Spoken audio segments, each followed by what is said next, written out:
9 months ago, a bunch of guys got into a room and decided to make a show about the history of power, the history of energy through the ages. But the complication of a show about the history of energy and power is that on the outset it seemed like an impossible task to make it seem interesting. You know, why would you go on a date night with your wife or your husband or girlfriend or boyfriend to see a show about the history of energy? It doesn't seem like a topic that would be particularly a compelling ticket to buy. And therein lies the kind of challenge, but also the opportunity, because it's never been told before. No one's ever told the most important and the most generic story of our species. Doomsday is around the corner. If you read the news, the carbon levels in the atmosphere have reached an all-time high, 400 parts per million. Do you understand that? No, neither do I, but it sounds terrifying. I initially thought that is a terrible idea for a comedy show. There's no ways I can make comedy about that. But as it turns out, you can make comedy about pretty much anything. Nuclear, they don't think is the way forward either. You know, the Russians are about to give us 8 nuclear reactors. They're calling it the next arms deal, because after this one, we'll all have 3 arms. I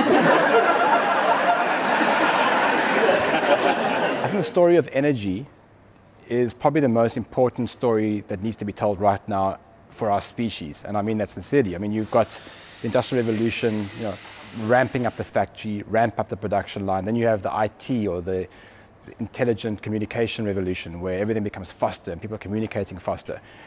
We've got a fundamental issue now on how we deal with the planet and how we deal with energy, and that's the next revolution. Like, how are we going to keep all the good things that we've created over the last 300 years in play while managing them in a way that doesn't actually screw us in the end? The polar ice caps are melting, the planet is heating up, the sea levels are going to rise, and if you're an animal lover, it's worse, the polar bears are going to drown. Hey, you know who doesn't give a shit about the polar bears?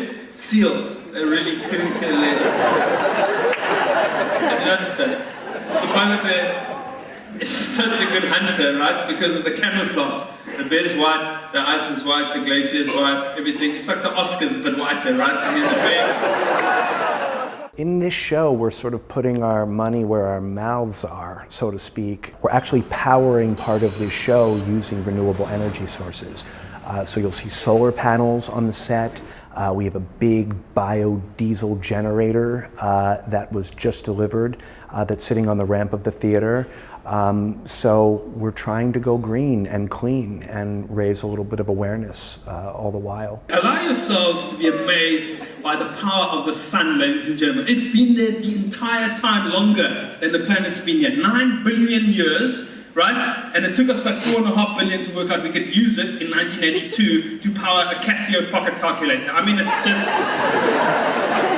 Because the show is completely different, it's not something that can be run with a video cue system, as it changes all the time, and Nick changes his timings and moves things around. He wanted to add visuals to Nick's show, but also keep it really flexible. So we discussed that definitely live VJing, live visuals would be the way to go. The Romans discovered electricity by playing with electric eels, right? Electric eels. And every evening, apparently, it caught on in such a big way, Eskom would have to walk into the forum every evening at 6 o'clock and go, "Postulatum est princeps fondulatum elenthesis," which is Latin for, "Demand is dangerously high, please stop fondling your eels until further notice." And then people would have to stop fondling but use the eels more sparingly, except for emergency services like hospitals, because if you had a cardiac arrest, they would wheel you in and the doctor would be like, "Nurse, this patient is a not." Well, because they were Romans, but they spoke with Italian accents. No one's ever really powered up a show like this before anywhere in the world. So just the idea where they'd be using chip oil from the local supermarket to drive the sound gear, the fact that we're using solar to actually power the video. All these things are done in a way that normally when you get into a theatre and you're staging something, you take things for granted. You know, you plug in and you're dealing with the creatives. This time we're dealing with a whole lot of innovations around the creativity. We wanted this to be a sustainability consciousness shifter. So for at least a few minutes after they leave the theatre, we'd like them to be thinking about the issues that face the planet. And then as soon as they leave the theatre, they can be thinking about other issues like how not to pay the car guard and which way to get home by avoiding the roadworks in the middle of the night.